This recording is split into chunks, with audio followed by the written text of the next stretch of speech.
Well, we're actually off to the hobby shop. Yes, we need things. But we wanted to discuss something interesting that's been coming up for a long time, and we revisited it quite a bit while we were at the gathering of Victorian locomotives in Chama. Right. But we took a little side trip, of course, over to Durango, because You've got to do that. if you're in the neighborhood, for crying out loud. Yes. And there's been all kinds of talk over there about them converting their steam locomotives to oil Oh, right. from coal. Right. And there's nothing new about this. Union Pacific started converting their whole program to oil clear back in like the 90s. Oh, wow. And Ed has converted the big boy to run on oil. There's reasons why people are converting to oil.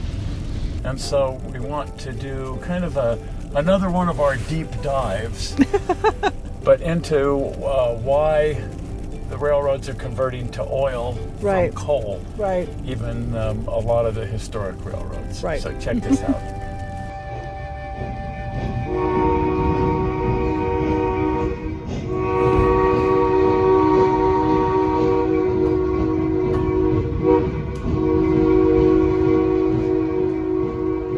I sure love Durango. Oh, it's a beautiful place. Yeah, it's just coming here, even if there were no railroad, it'd be fun to come here. Oh, it's typical Colorado. It's just beautiful. It's forests and mountains, and then here at Durango, it's hotels and restaurants, and it's just an absolutely beautiful place to come. Right. And then add to the mix one of the best railroads we've ever ridden on. Right. And you know, the smell of the coal smoke has always been a wonderful part of that. It is. It just brings back so many memories.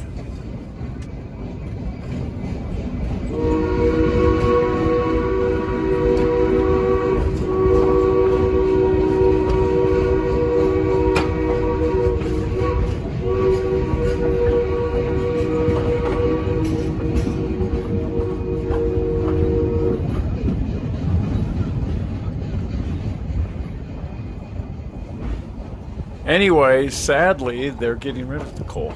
It's a catch-22, I'll tell you what. And there's a lot of misinformation. You know, would you imagine misinformation on the internet? Oh, imagine that.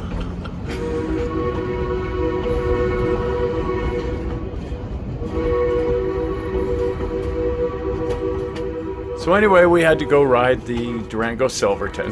Absolutely. And as is typical, your finger was photo bombing the shots. Every time I try to take a picture, I get my finger in there, so why not make him a part of the scene? Well, he does a good job of photo bombing. Yeah, Now, smiles.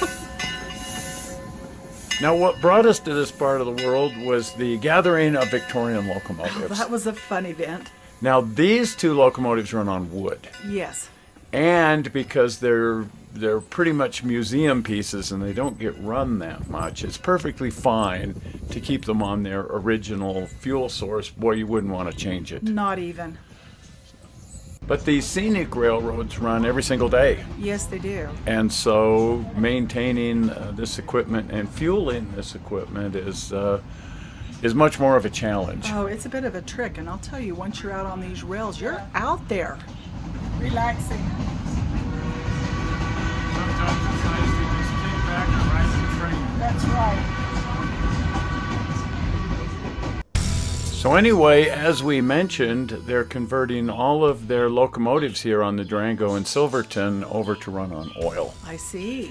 And some people were saying, well, that's not historically accurate, but unlike the wood burners, these guys have to run every single day. Right. This was their first oil burner, if you will. It isn't theirs. This is Southern Pacific 18, and it was loaned to them by the railroad group in Laws, California, who rebuilt it. And this gets some hours on this beautiful restoration. But Durango and Silverton was kind of desperate to get their hands on an oil burner. Right. To see what that would be like, and so a deal was put together with these guys. A lot of people might not know that the Southern Pacific, besides running their big, huge, massive SP standard gauge trains, had narrow gauge lines as well. Oh, really? Yeah, in parts Oh, of wow. California. And number 18 here was retired and put on display in Bishop, California. Oh. And it was kind of neat to see it there, but there was a group, as there quite often is, who said, wouldn't it be better to get number 18 running? Wouldn't that be nice? And so they moved it to Laws. I see. Which isn't that far away. Mm-mm. And they're rebuilding the roundhouse there and laying some track, and we got to get over there. We need to, right? Yeah, but anyway, they rebuilt 18. I see. And they were running it there at Laws, and then they put together a deal with the Durango Silverton to start running it on the DNS, which is really neat. It is. And here's the primary motivation for the oil burners. Oh, man, no kidding. It was all over the West, it's been terrible fire seasons, but this particular fire was started by the railroad. Oh, no. And they're being held liable for this. And it's running into tens of millions of dollars. It's still being negotiated, but they're holding the railroad responsible for the expense of putting out this particular fire. And they're saying, we just can't run coal burning engines anymore. They're too dangerous. Number 18 here, being an oil burner, I mean, any steam locomotive can start a fire. Exactly. And then the railroad was shut down that whole summer over this, and they didn't get reopened till winter. So I don't think number 18 would have set fire to the snow anyway. Oh, no. But the whole idea of let's convert the railroad over to running oil because we can't risk the liability. No. Anyway, isn't that beautiful? Oh, it is beautiful. What a neat, pretty. and a gorgeous little engine. It's fun that it's on loan. Now, there's a downside with number 18. Yeah. It isn't much of a downside, but it's so stinking cute that it's little.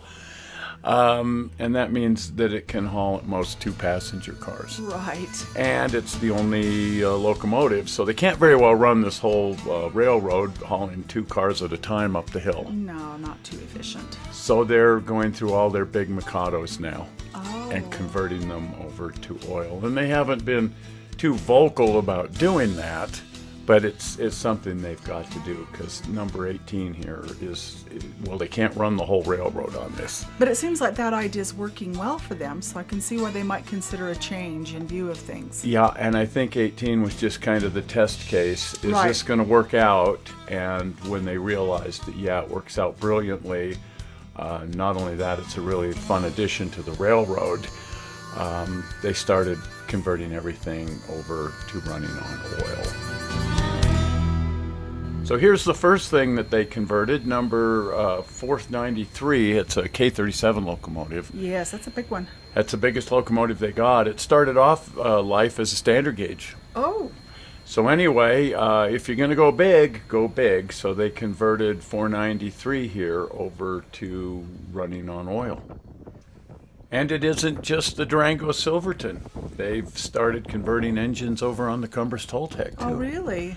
And here again, don't dive completely in. They've just converted one engine. Just to do it as a test. One of their K36s, my favorite locomotive over here. We've got a model of this, Yes, of we course. do. But 489 has been converted to running on oil. And then they've got their oil facility here at Antonito. So it can only run halfway down the railroad and then turn around, or it's going to run out of fuel because there's no oil at the other end. No. So they're just running this one oil-fired engine on the northern end. And speaking of converting to oil, Union Pacific has converted their steam fleet to running on oil as well. Right. And this is the big boy, Right. 4014. And a lot of people were sort of upset. Why are you converting it to oil? Well, they converted this engine to oil. This is the Challenger. Exactly.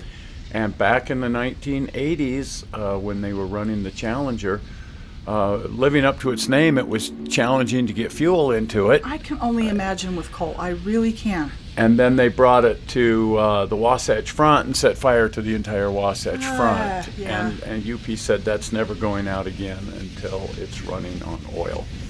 And so it was converted to run on oil. Of course, it's no longer in service, but that edict is still in place. No more coal-fired engines on Union Pacific. If it doesn't run on oil, it doesn't run at all. So the next time they brought it to Utah and they ran these excursions, fortunately in the rain, so they weren't going to start any fires anyway. Although it was kind of funny because when we chased this locomotive up to Idaho, even though it was raining, everywhere we looked there was some fire smoldering. I can imagine, right. But the farmers like to set fire to the ditches this time of year. Yeah, that's how they clean out the weeds. Anyway, this is still kicking up a tremendous amount of smoke, but it's oil smoke. Yeah. And it's not likely to start any fires.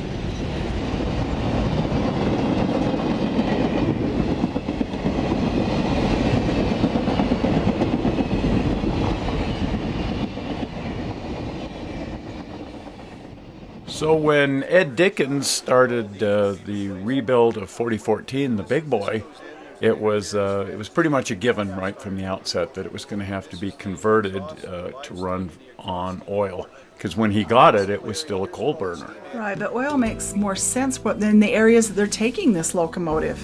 And here's what he constructed. This is the nozzle. Ah, look at that. 25 gallons a minute. Holy cow. Of fuel oil is fired through that nozzle when it's running at speed. 25 gallons a minute. My. So it's not an insignificant amount of oil that burns in that firebox. Anyway, back to Durango. Here's what they're using now to fuel their locomotives. Oh, there it is. Pretty simple when you think about it. Right. And they load this tank car from trucks. Mm-hmm. They're not going to take the tank car out to the oil refinery, so they bring the oil in by truck, fill up this tank car, and they've got a pump here, and they just pump the oil out of the tank car and into the locomotive. And away they go. And away they go. So the reasons to convert.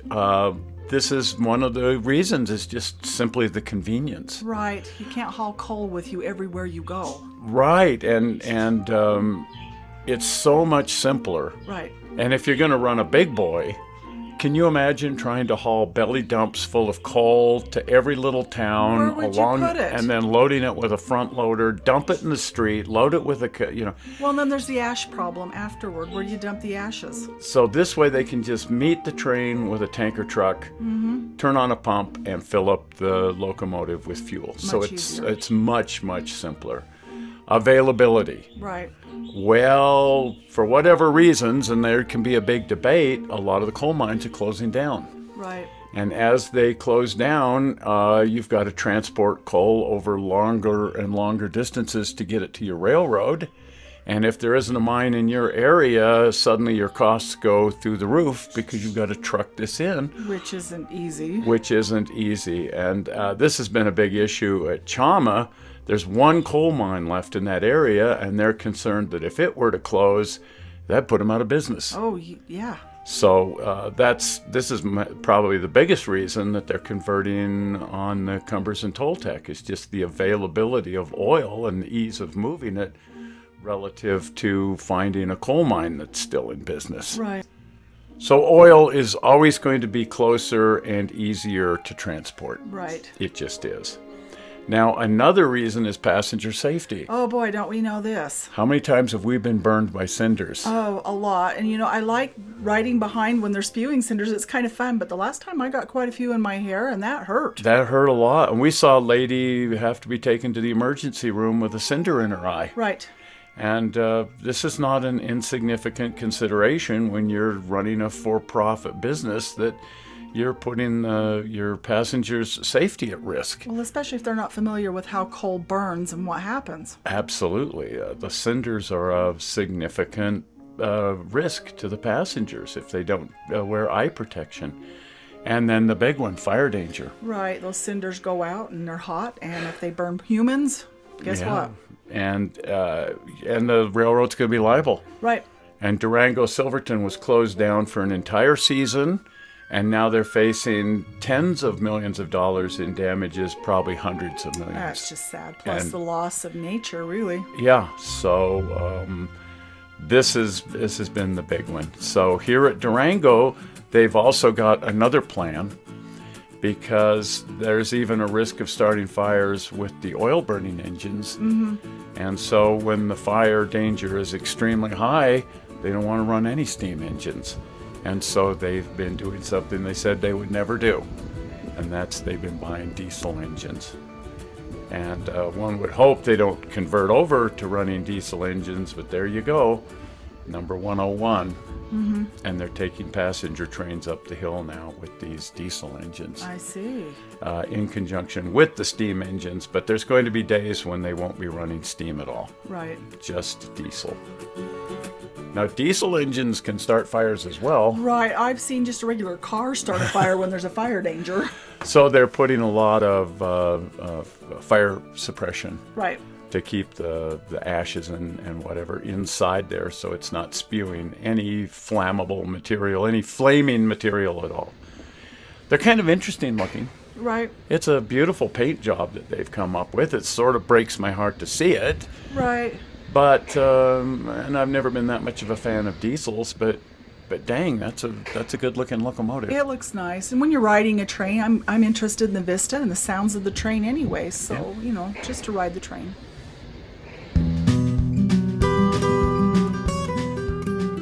And speaking of ride the train, this is a railroad we haven't ridden yet. We've got to get there. The White Pass in Yukon, and Yes. that's where they're getting these locomotives from. Oh, 'Cause really? that's another narrow gauge. Oh, my. And this has always been a working railroad up in Alaska, and they use a lot of diesels. And that one in the middle there is from this 101 series. Oh, really? And White Pass in Yukon has decided they don't need the 101 series anymore, these Alco engines. Look at this.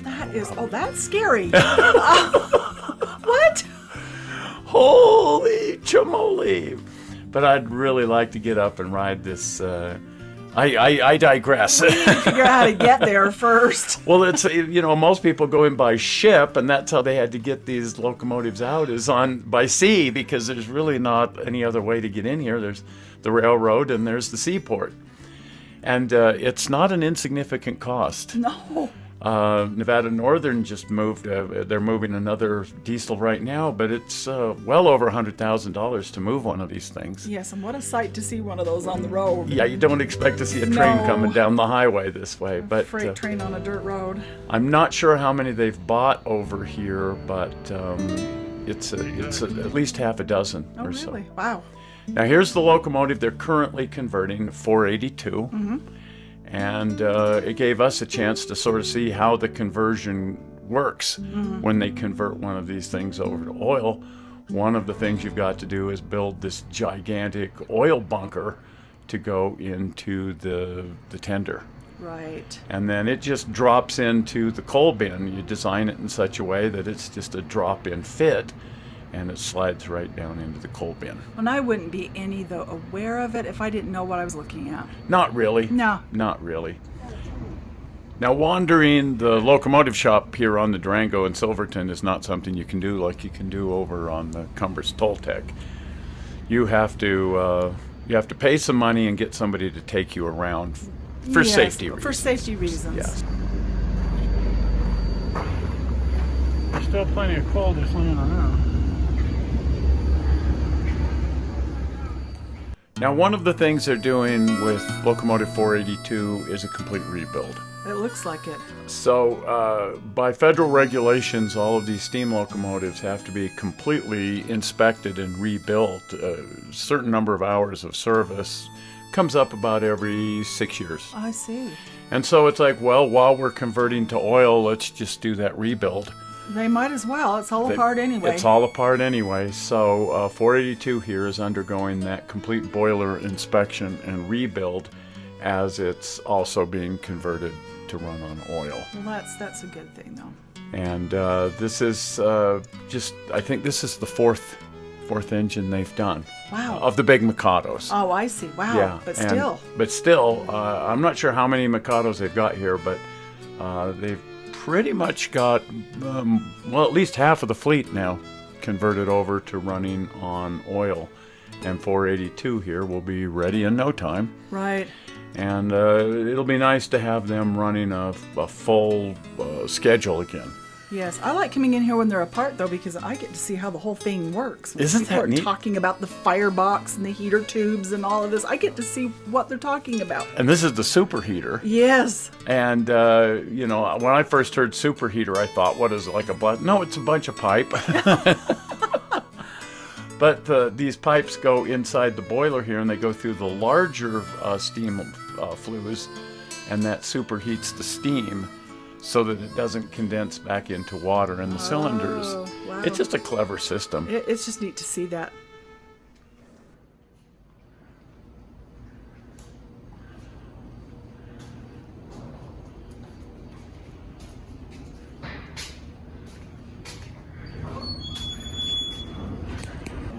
So how many have been converted so far? 3. 3. And that one there, 42 by 4. Are you running anything with coal right now? No. Just everything I'm not oil doing or? anything with coal. Well, it's interesting. Oh, a little bit, yes. Controversial. There's a lot of Oh, people who hate of to see course. the coal leaving. I hate to see it leave, but boy, do I understand why it is. It is. It is what it is. Time marches on. Like we said, it is what it is. Yeah, What are you gonna you do? can change it. So. And it is nice to see that places like Nevada Northern Right. are hanging on to running on coal. Mm-hmm. And maybe some places like that where the fire, you know, risk is lower and the length of the runs is shorter. Anyway, there are places where coal is probably going to survive, Right. and maybe not. You never know. You never know. Anyway, next week we're going to go for a ride on the Durango. So, Oh, neat. That's always because fun. the only reason we came here in the first place was to ride the thing. Absolutely. So I like Durango, but it's more fun to ride the train. it's much funner to ride. It's the most beautiful scenery in the history of scenic railroads. Right. So that'll be next week. Right. Well, if you haven't been over to the channel, please pop over to the channel. And if you're not a subscriber, do subscribe Right. by clicking on the blue button. Are we ready for it? There it is. Zoink! Right there, the blue button. Well, we're not sure how you found this video on the internet. We hope you didn't find it boring. And we will see you here next Tuesday because we got something fun to show you. Oh boy. See you then. See ya. Bye-bye. Bye.